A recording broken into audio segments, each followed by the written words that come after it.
Welcome back to the Gaming News Canada show. As always, I'm your host, Steve McAllister. If your occupation touches the world of sports betting and or online gaming, it's pretty much an impossibility to avoid these days the topics of responsible gambling, player protection, and gambling harm. We deal with them on a regular basis for this podcast, going back to May when Corey Fox and Joe Watkins from FanDuel joined us to discuss the launch of the real-time check-in product and also its partnership with Kindbridge Behavioral Health. Craig Cornforth joined us last month to tell his own story of gambling addiction and the work he's doing now in his role with Epic Global Solutions. During the Canadian Gaming Summit, we recorded an episode of the GNCS with the Responsible Gambling Council's new CEO, Sarah McCarthy, and Elaine McDougall, who with Tracy Parker represented the RGC at the first in a series of discussions around responsible gaming and gambling policy at the G7 Canada Brain Economy Summit in June. The RGC also announced last week that 5 land-based casinos in British Columbia have achieved their RG Check accreditation, and the RGC was also present last week when the new Hard Rock Hotel and Casino opened in Ottawa, and in their partnership with OLG, there's a PlaySmart facility on site at the casino. South of the border, the American Gaming Association recently rolled out its PlaySmart Consumer Hub. Are these initiatives and products, along with player protection tools put in place by gaming companies and legal North American jurisdictions, enough to prevent addiction to gambling, especially in today's world where betting on a sporting event or playing blackjack is easily accessible online? Harry Levant says no. The Director of Gambling Policy for the Public Health Advocacy Institute at Boston's Northeastern University has been a loud voice in the call for reforms and additional regulation to the gambling industry in the United States. Levant has appeared on CBS Sunday Morning and more recently in the Washington Post to express his concerns about an online sports betting industry that I believe he sees to be a runaway train. Mr. Levant will be the keynote speaker on August 6th at St. Joseph's University in Philadelphia for the Collegiate Recovery Conference. We'll include a link to the registration for that conference in the Substack post that goes with this podcast. And today, Dr. Harry Levant joins us on this episode of the Gaming News Canada show.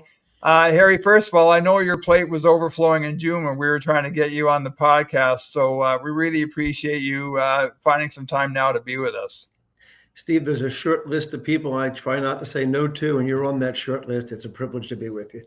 Well, it's an honor to hear you say that, Harry, and the e-transfers and the digital mail, as they say. Hey, Harry, I want to start with you and I had a call a few weeks ago just when we were trying to arrange this recording and just doing some research for the podcast today. You know, I was struck by your LinkedIn profile, and particularly you have, like Craig Cornforth, you have your own story of addiction. We'll get you to talk about that in a second, but you spell out clear as the sunshine in that LinkedIn profile that you place your last bet on April 27th, 2014. I just wonder why that date is so vivid in your mind to the point where you would include it in a bio. Well, again, thanks for having me. And I like to think, Steve, that I have an ongoing story of recovery in addition to my struggle with addiction. And as a professor, a then professor from LaSalle University, who's a very well-known psychologist and therapist in the Philadelphia area, once said to me, her name's Dr. Donna Tonry, I like to think my story is one of the least interesting things about me. I think what I'm trying to do with my story is what brings me here with you, but it's difficult to forget April 27th, 2014. First of all, I don't want to forget it because I don't ever want to go back. But I also came within moments of taking my own life that night. And it was the culmination of decades of gambling and the culmination of a year, 14 months of out of control pathological gambling, when gambling addiction had just taken control of my brain, my heart, my mind, my soul, my conscience. And I hurt a lot of people in my addiction. So now, among the hats that I wear, as you know, I'm also a clinician. I'm a therapist who treats people. And we talk about this openly in treatment sessions. I don't want to live in the past, but I also want to remember the past because it comes along for the ride and I don't want to go back. And I want to help other people find recovery. Those are among the reasons that I am so open with my story, not only the date of the last bet, but what I'm doing today and beyond. Hey Harry, do you remember that last bet that you placed back in 2014? I don't, not certainly. There's a lot about that last weekend that I just don't remember. I think I split aces at a blackjack table and lost both hands, but there's a lot. I, I tell this story in a lot of my public speaking. I went to Atlantic City on a Thursday. I know that Friday exists. I don't have any recollection of Friday. The next thing I remember is trying to write a suicide note in a hotel room. There's a lot I don't remember. I have a recollection that it was splitting aces and losing both sides, but to be as open and candid with you as I can, Steve, not with any degree of certainty. What started that path? You mentioned, being a clinician today, and obviously the work you're doing at Northeastern University. I mean, over the last 5 or 6 years, you get your master's in professional counseling. Today you're a doctor in policy and law. What was that aha moment, or what started that path to where you are as we speak this afternoon?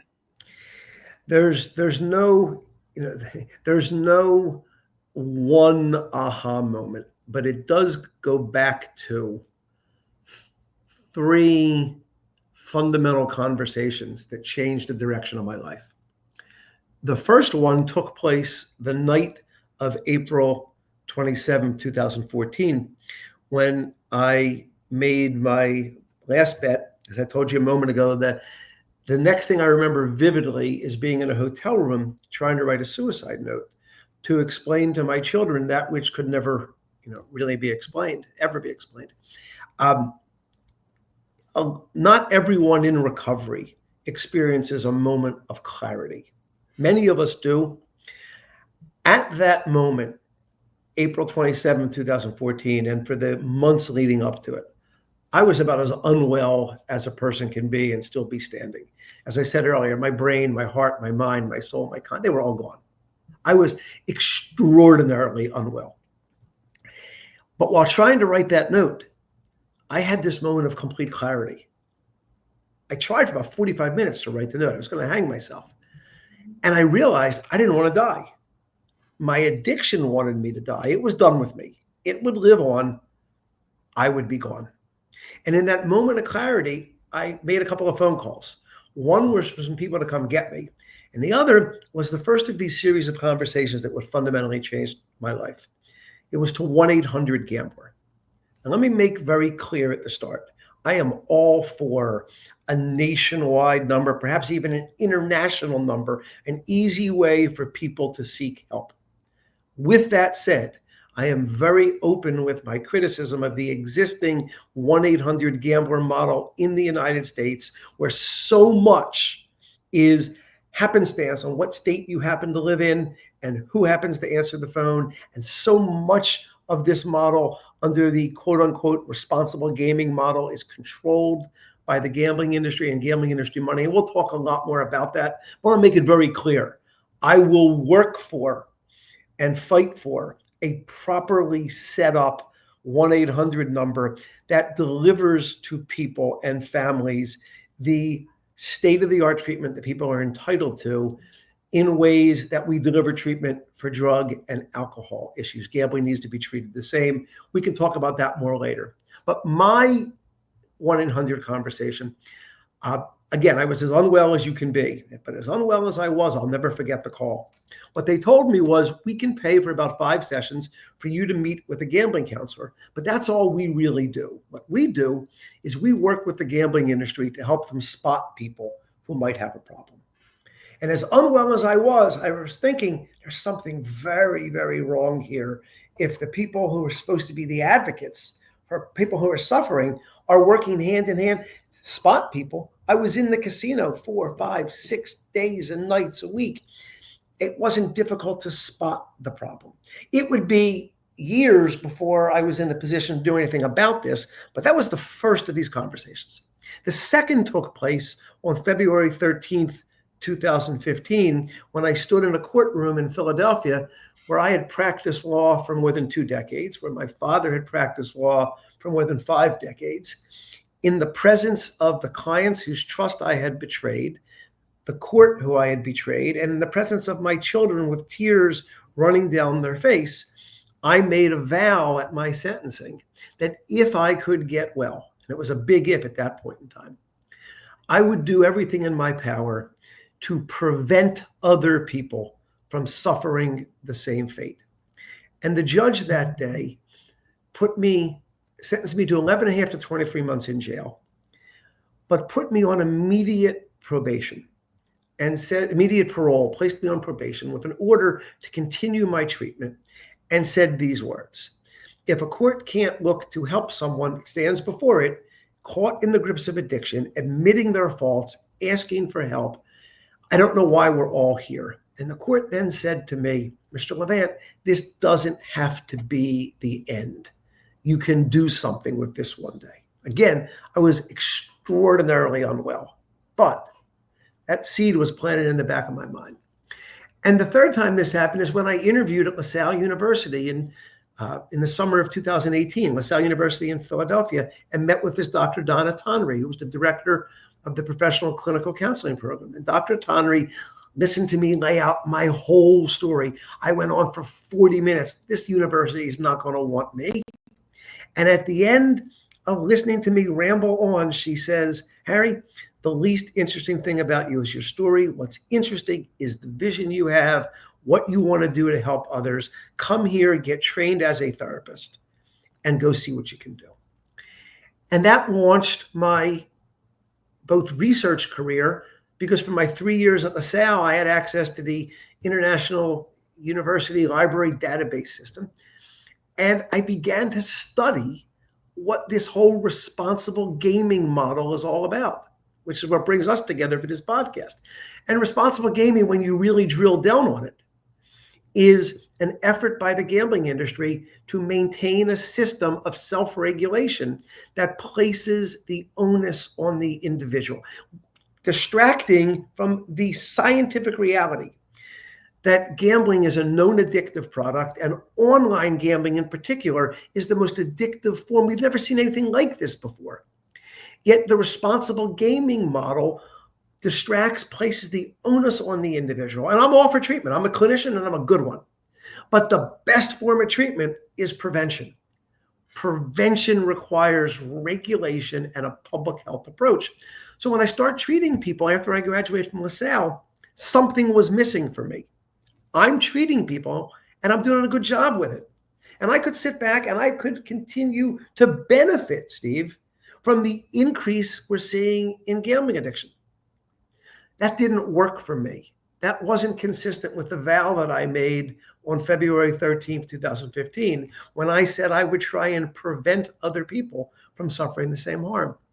So one night during COVID, middle of the night, I decide I need to get a doctorate. Now, I don't know what a doctorate is at that point. I truly don't. But I decide I need one, because if I can get one, I can put some research out there and I can advance a movement different than responsible gaming.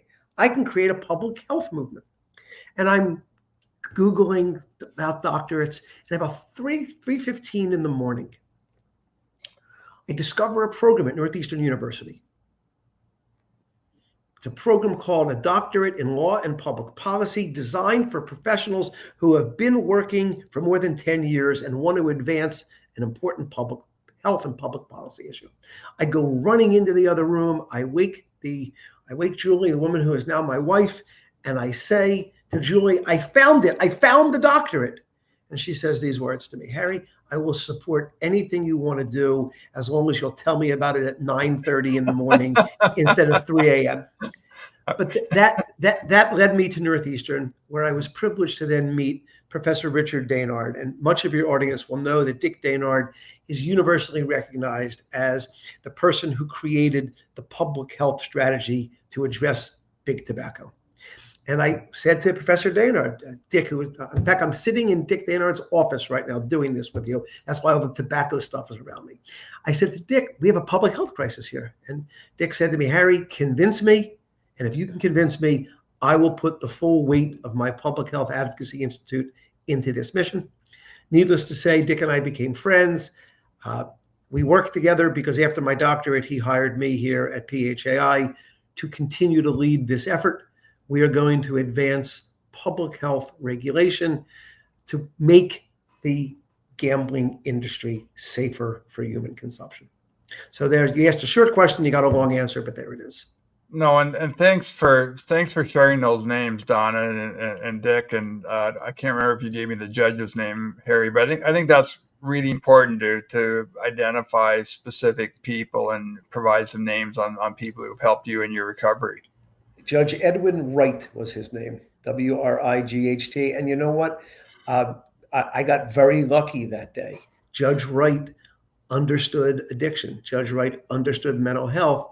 And he decided to give me an opportunity. And one of the things I hope to do with this opportunity is to educate other court systems about the need to bring a treatment approach to gambling. We have it with drug and alcohol courts.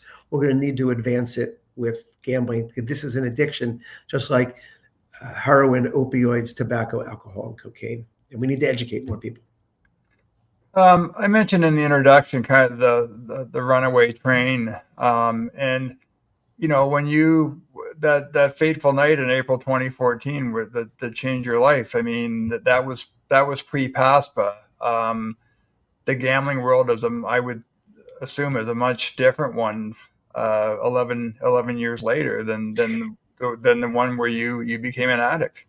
You know, I was probably born an addict. I mean, when the addiction manifests in the way it did, I'm not so sure people.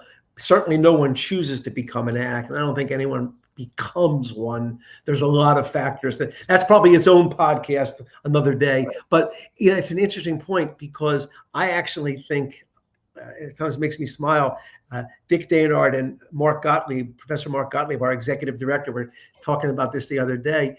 When I made that statement on February 13th, 2015, that I would work to my final breath to prevent other people from suffering a similar fate, I had no idea what was coming. Nobody knew. Frankly, nobody knew when the Supreme Court decided the Murphy case, which struck down PASPA. And let's make it clear for the audience, that case did not legalize sports gambling. All it did was strike down an existing statute on 10th Amendment grounds. Essentially, New Jersey was saying to the court, listen, federal government, you can't give sports gambling to 3 states, Nevada, Delaware, and Oregon, and neglect the other 47. You have 50 children, federal government. You can't give toys to 3 on Christmas morning and neglect the other 47. You got to treat us all the same. And the court agreed on 10th Amendment principles. But I want to point out to you, and nobody in the industry talks about this. In that opinion, Justice Alito, writing for the majority, specifically notes, the legalization of sports betting is an important public policy issue, and Congress remains free to regulate. But if Congress chooses not to, each state can do what it likes. That launched a Wild West environment that has resulted in this. A casino in my hand. Nobody was telling the states that in 2018 and 2019. Responsible gaming. We have an AI-driven product that is fundamentally different, dangerous, and frankly, inherently defective in the way in which it's being delivered that nobody was ever talking about. That's the public health issue. And you can tell me all you want about responsible gaming, a system that the gambling industry created in the mid to late 80s. It's 2025. The industry is delivering something fundamentally different and a whole new regulatory approach. And I heard you use the words in the intro. You interchanged them: responsible gaming, responsible gambling, safer play, player protection. All of that is the opposite of public health. All of that puts the onus back on the individual. Public health says I want to prevent the harm before it occurs. Rather than fishing people out of the water after they're drowning, public health is going to build safeguards, going to build guardrails so people don't fall in that river in the first place. Isn't that a better system?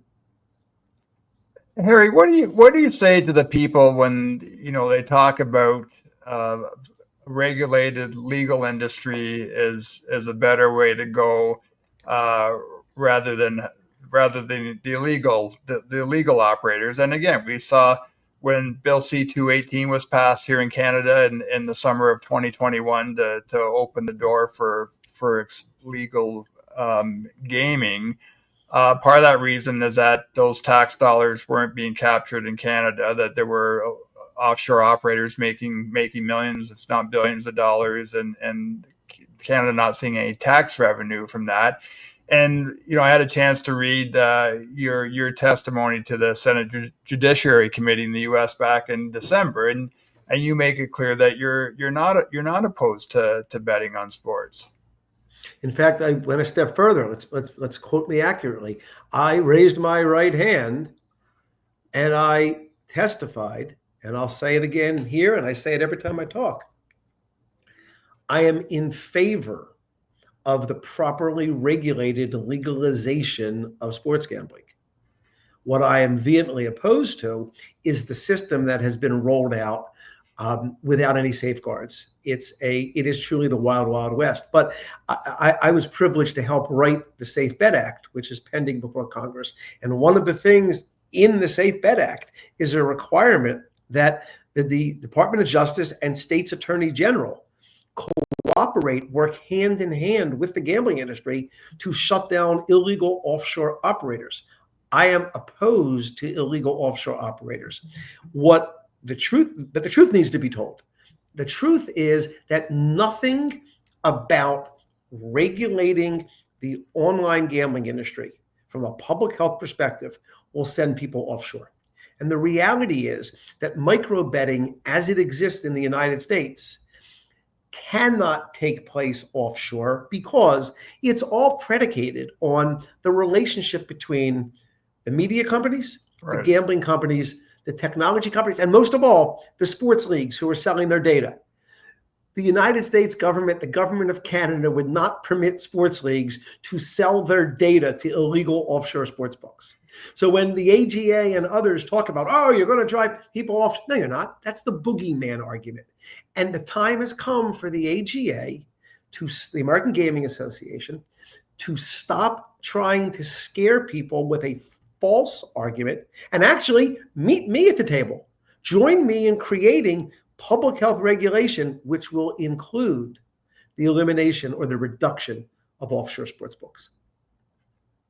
Harry, I may phrase this question the wrong way, but I just wonder, is there a key piece of the Safe Bet Act that you put together with Representatives Tonko and Blumenthal? Is there something that is especially important that you believe in terms of you're never going to completely prevent addiction or having gambling issues, but is there a key piece in that legislation that you think really addresses that and will make a difference? First of all, I think you phrased the question about as perfectly as I've had it asked a number of times. And I think you did a great job with it. Just one correction: it's Senator Blumenthal and Representative Tonko. I want to point to a couple that work in concert with each other, if I will. First, the overall scheme of the bill. The overall scheme of the bill is creating minimum federal standards. States can go further if they want. This is not the federal government outlawing anything. It's the federal government creating a minimum level of safety that states have to adhere to. And if they want to go further, they can. That's the first point. The second point is the idea of affordability checks. And let me give you a concrete example. I recently had to hospitalize a client who was just turned 21. They were 21 and 3 or 4 months old. And within those 3 or 4 months of their 21st birthday, this client lost over $71,000 to one of the major operators and had suicidal ideation. This same client worked 20 hours a week and made $8.50 an hour. I'll do the math. That's $200 a week. How can, with any good conscience, our states, our governments, license companies who are marketing and producing a known addictive product? Online gambling is a known addictive product. It is a known addictive product that math tells us, and we all agree, the house is always going to win. So we're giving them a license to make money marketing an addictive product. How can that same company lack the social conscience and social responsibility to the point that it can take $71,000 from a 21-year-old person who makes $200 a week? Affordability checks would block those things. College students I treat who are gambling student loan money. Spouses I meet whose partners have gambled away the mortgage money, whose homes are in foreclosure.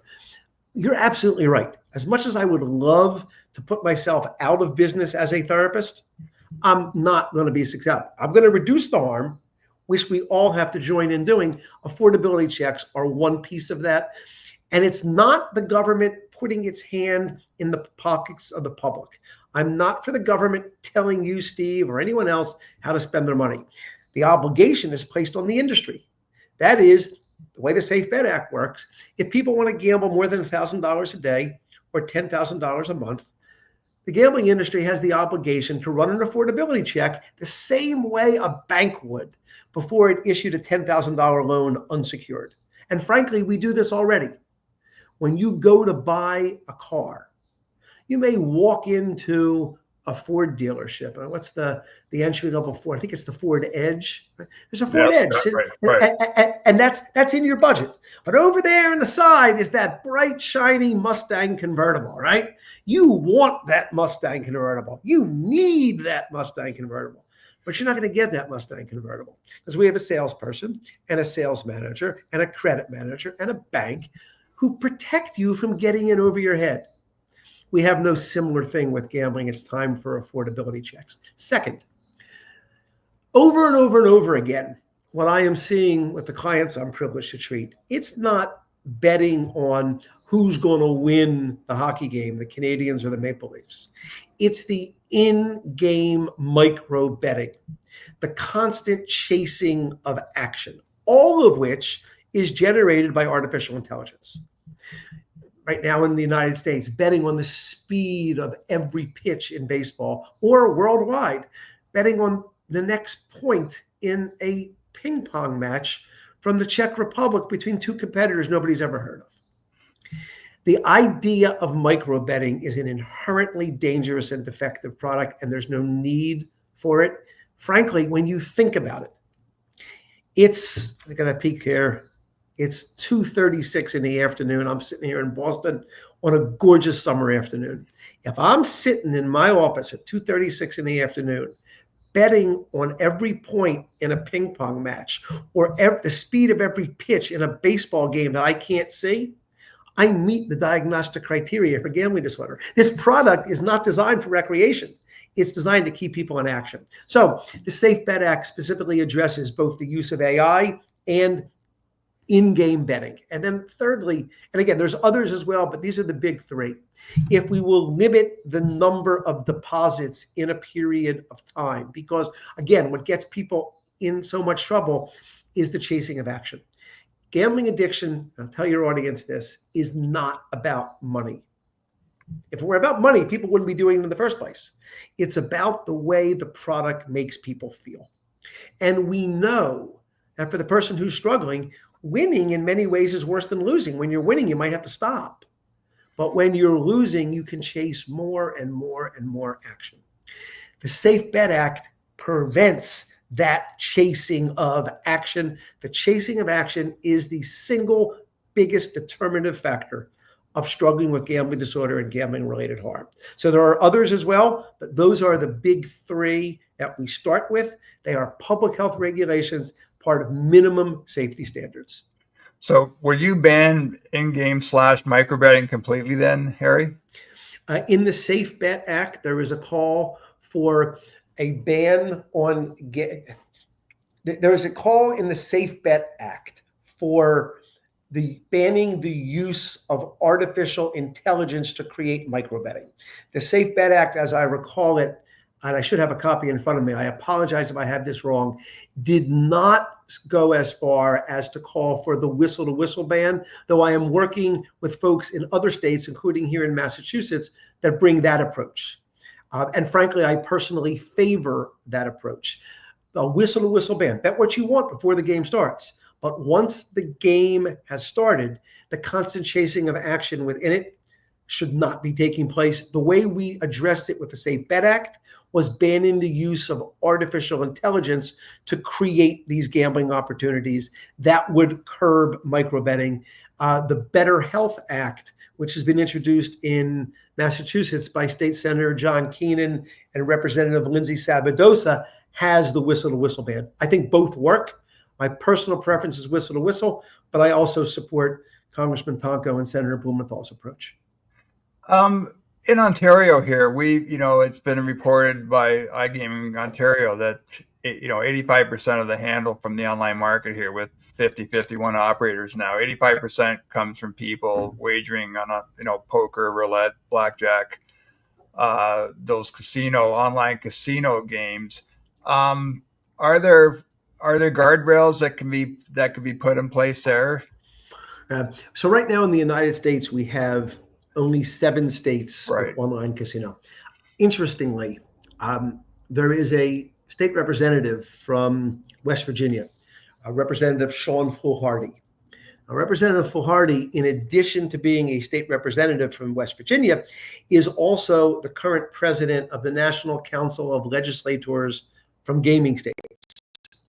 And Representative Foolhardy's organization is pushing model legislation for states to increase what they call iGaming, which is online casino gambling.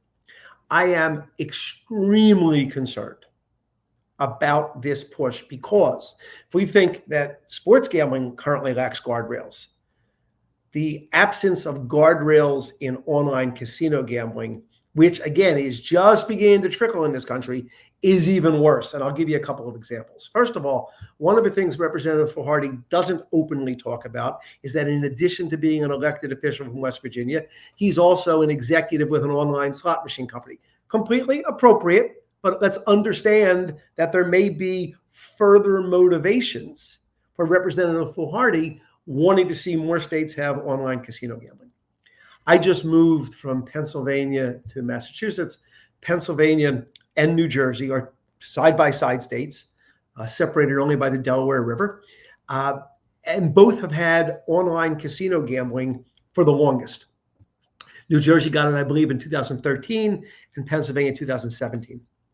When I was living in Philadelphia, I routinely saw DraftKings airing its 30-minute infomercial for its online casino. And one of the products, and I'll be happy to send you a link to this video, one of the products they proudly tout is technology to deliver 7 hands of blackjack all at one time. And they actually in the video say, most other casinos only let you play 3 or 5 hands, but they say, no, people like to play more hands faster. Therefore, we've created 7-hand blackjack. Steve, I'm a gambling addict in recovery. I've played more blackjack than most of your listeners could ever imagine. I can't play 7 hands at one time. People don't want to play 7 hands at one time. People struggling with gambling addiction want to play 7 hands. Have you ever heard a friend or a neighbor say, I've got an idea. Let's do something recreationally. Let's play not 1, not 3, let's play 7 hands at once. So the answer to your question is, let's go and rely upon the beautiful quote from the poet Maya Angelou. When someone shows you who they are, believe them. Time and time again, the gambling industry, under the false pretense of the responsible gaming model, demonstrates with the support of the AGA that it is their intent to deliver online gambling as fast, as rapidly, and as easily accessible as possible. If you take any addictive product, any one, and you deliver it at light speed without guardrails, you're going to hurt people. That's just the reality of it. To finish answering your question, I'll turn the answer into a question back to you. So I've given this one a lot of thought.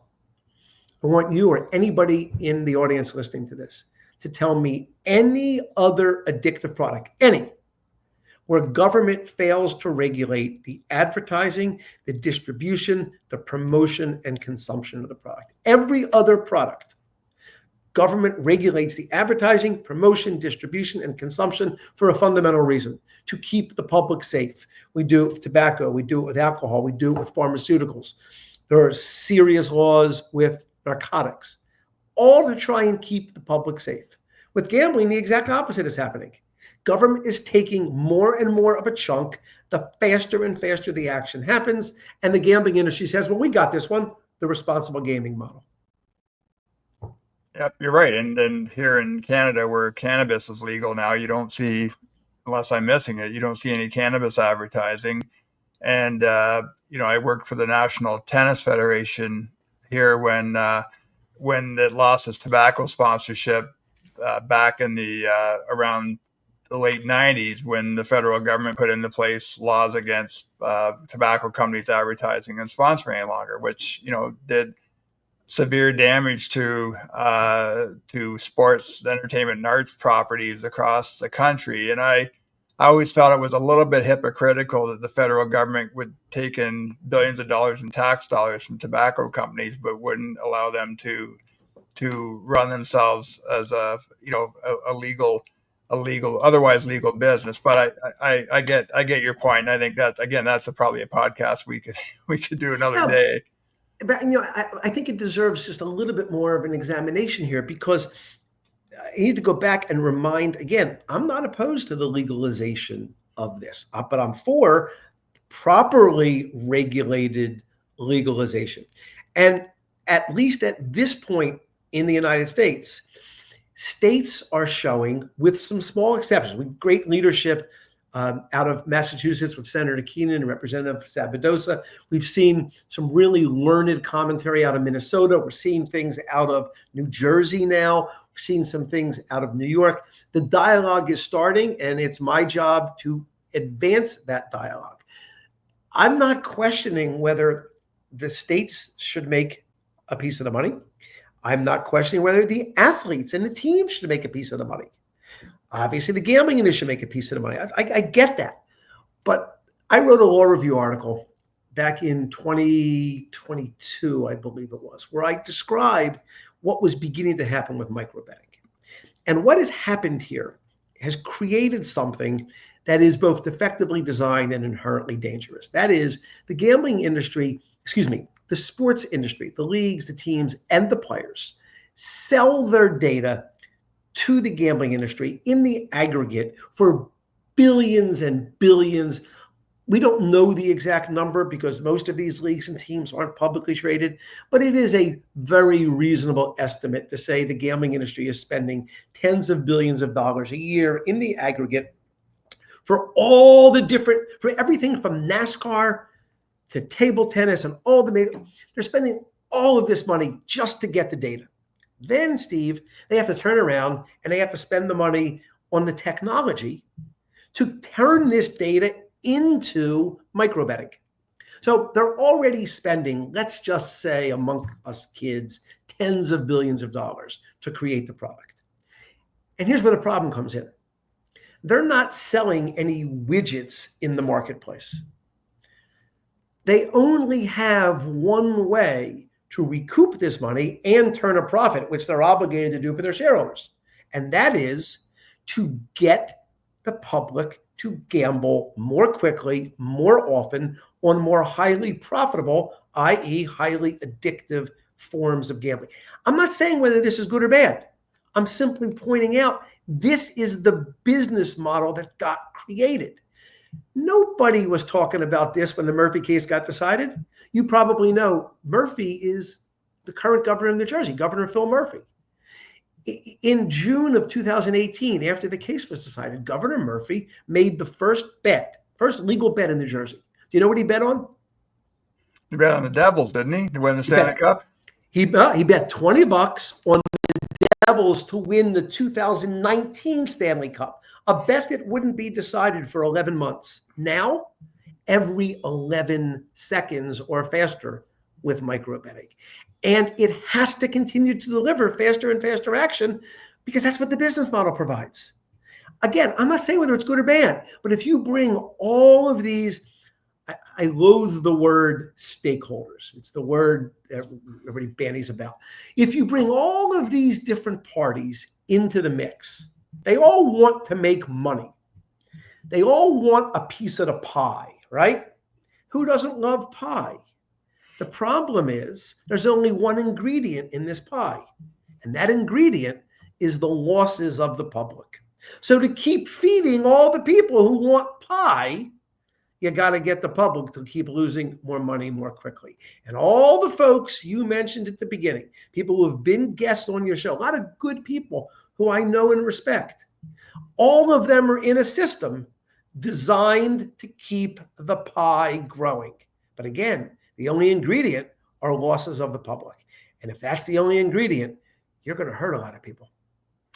Hey, Harry, just on the advertising piece, and again, we saw in April 2022, there was an explosion of advertising dollars spent when the market opened in Ontario. And as we've chronicled here often in the newsletter and on this podcast, it was a lifeline for media companies in Canada still dealing with COVID. The Alcohol and Gaming Commission of Ontario did take steps a couple of years ago in terms of athletes being used in commercials and putting a ban on that.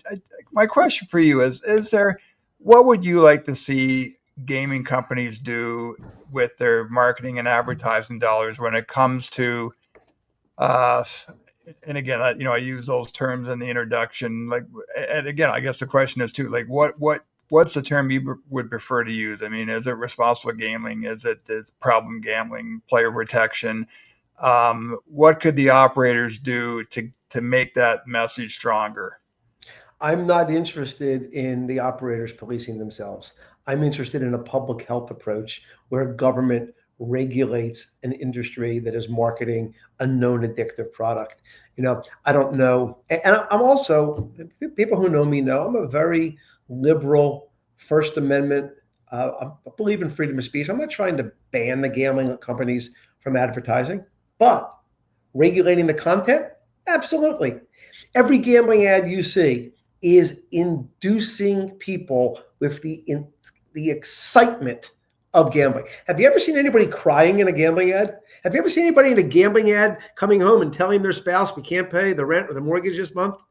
Have you ever seen anybody telling their kids, we can't afford that extra dessert this week? Because that's what I see in my practice. And I think of two things when it comes to regulation. Beer commercials in this country, in the United States. You can do anything with a bottle of beer. You can take it to the beach with you. You can propose to it. You just can't sip from it. We regulate alcohol commercials. Nudity. I'm old enough to know this. You're younger than me, so you'll have to look it up in your history book. But it was completely banned by the FCC to have any nudity on television in the United States until a show called NYPD Blue came along. And I love that show. Dennis Franz, phenomenal actor.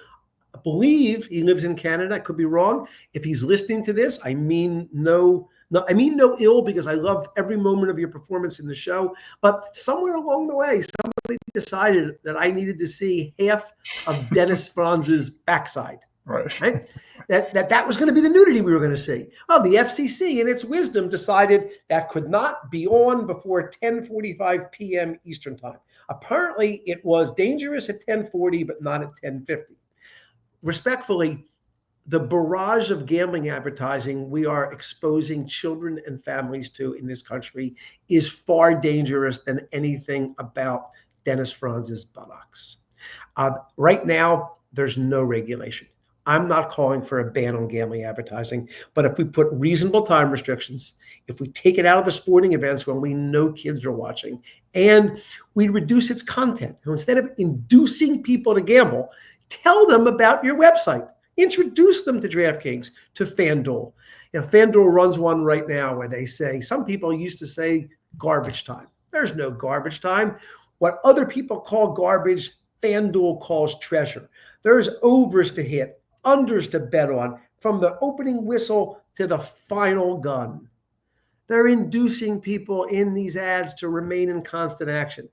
If Budweiser went on TV and said, you don't ever have to put down that beer, you please, there's no stopping, we would shut it down on the spot. With gambling, we've normalized it. So when I talk about reasonable restrictions, I mean reasonable restrictions. Hey, Harry, a couple more questions. One topic, I chaired a player protection panel at the Canadian Gaming Summit back in June, and we had Craig Cornforth from Epic and Alistair Faccio from Rhino Entertainment, which is an Ontario licensee, and Jeff Zakodny, who's a fellow journalist from Covers, raised a point. There was a question from the crowd about possible red flags, and Jeff talked about VIP programs, and I mentioned on the stage that I had made a corporate decision with Gaming News Canada. We post jobs in the gaming industry in our Wednesday newsletter, and I'd made the decision not to post any VIP openings because I'd spoken with some industry people who identified VIP programs as a bit of a red flag. Do you have any strong thoughts on that? I do. VIP programs are out of control right now. They're out of control. They're also, however, in some ways, the shiny new thing that the media is looking at. Okay. And everybody's trying to find that renegade VIP host who wants to tell stories from inside the gambling industry. I get it. It sounds great. And, be a great podcast guest, be a great TV guest. But the problem is so much bigger than that. The harm that is happening on Main Street USA is happening to people from all walks of life for a fundamental reason. The gambling industry business model is designed to keep people in action. That's what the product's for. So the role of a VIP host, identify the biggest players, keep them going, right? I've talked about this a lot. If we had that with a bar, the government would shut the bar on the spot if the bar was trying to keep the biggest drinkers going. But the VIP host is right in front of our eyes morphing into something new. DraftKings on its website now encourages people to click a link to see if they're eligible for a VIP host, and then encourages them to what they call tier up. Keep gambling more and you'll get more things. That's the issue. The VIP host is the big sexy story, right? But why is it such an important story? It's such an important story because it's part of a bigger pattern where what the gambling industry is doing, it's saying with things like player protection and responsible gaming, we want this to be a recreational product.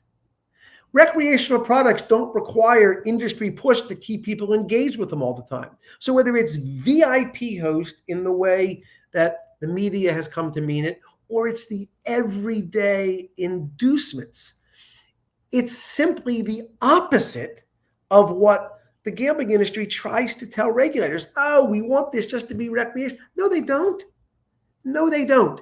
They are pushing in every way they can to get people engaged more and more and more. And that's the issue that we have to address. Yes, VIP hosts are a major problem. But the problem is so much bigger than that because, and Paul Buck is a friend. Paul Buck, the right. founder, and he deserves tremendous credit for building such an organization comprised of some amazing people. But Paul and I have had, and will continue to have, some animated discussions, usually over a nice steak dinner, because the risk management approach is the wrong approach. The public health regulation approach is what we need. You have to turn to these companies and say, look, you have to adopt affordability checks. If you don't adopt an affordability check, you're going to keep hurting people. That's where the rubber meets the road. Affordability checks will save lives and save families by preventing harm before it occurs. You want player protection? Have affordability checks. You want player protection? Limit the number of chasing deposits. You want player protection? What you do is you eliminate the use of AI to create micro betting, because that is what is harming people. Everybody knows it. Same game. It's now the same drive parlays, same inning. Where does it end? And it lots of times at the end of these interviews, and I know we're coming down the home stretch, but lots of times people will say to me, do you realize this is, a David versus Goliath? You and your colleagues at the Public Health Advocacy Institute, that they seem to forget that Professor Daynard was quite successful with tobacco. You're just one organization advancing public health against this enormous operation. It's David versus Goliath, and it is. And I say this to you and your audience. Don't bet against David. We know what we're doing, and we're trying to make this safer. And people who really care, and I know Paul Buck and his team, they care. The time has come now to join a public health movement. You can't have it both ways. Final question, Paul, and it's Harry. Sorry, Harry. I was thinking Paul Buck, and Paul's again the founder of Epic Global Solutions. So a great human being and a dear friend. But Paul will be the first one to tell you I'm better than looking. He's younger. I'm better looking. Well, I'm going to ask Paul that next time I see him. Hey, Harry. Yeah, sorry. Last question, and I fear it's too simple, but I'm going to ask it anyway.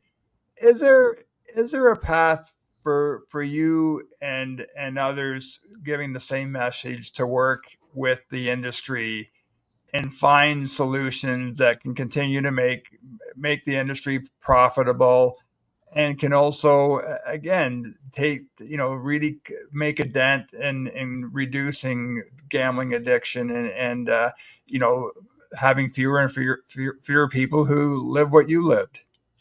Seems to me that that's a ethical and moral obligation we should all strive for. My door is always open. I always answer my phone. I had this discussion with BP3, with Bill Pasquale III, when we debated on NPR. I will meet anyone, anywhere for a discussion like you're describing. I think I bring informed ideas. My doctorate is in public policy. Public policy moves when people speak to each other.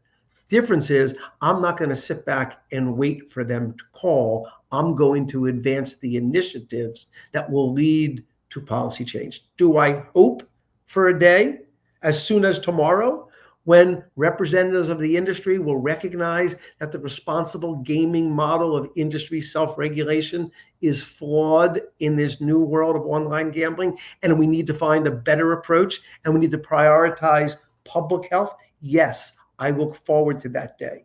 My fear right now is we're still in the early days of what we saw with the opioid crisis.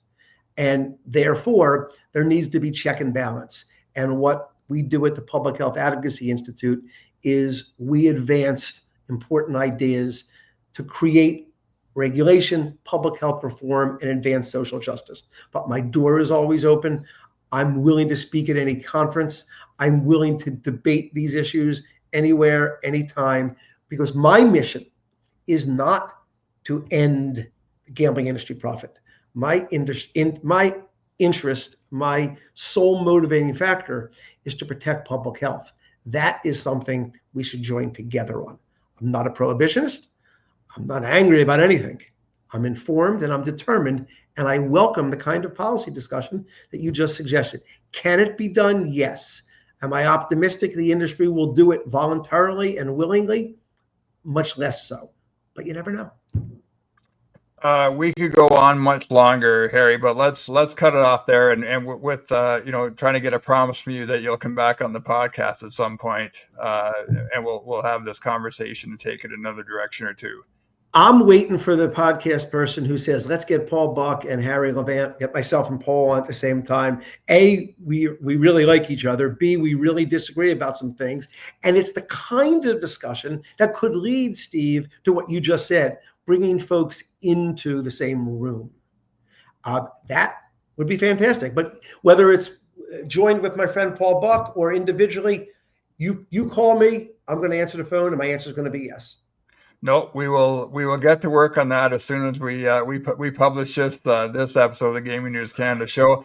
That's Dr. Harry Levant, the Director of Gambling Policy for the Public Health Advocacy Institute at Northeastern University in Boston.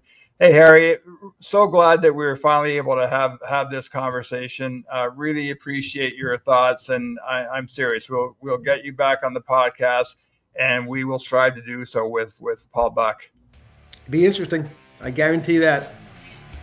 That's it for this episode of the Gaming News Canada show. As always, you can find us on all of the podcast platforms, also at gamingnewscanada.ca and on the YouTube Gaming News Canada channel. Thanks again to Dr. Harry Levant for joining us today, and we will see everybody again very, very soon.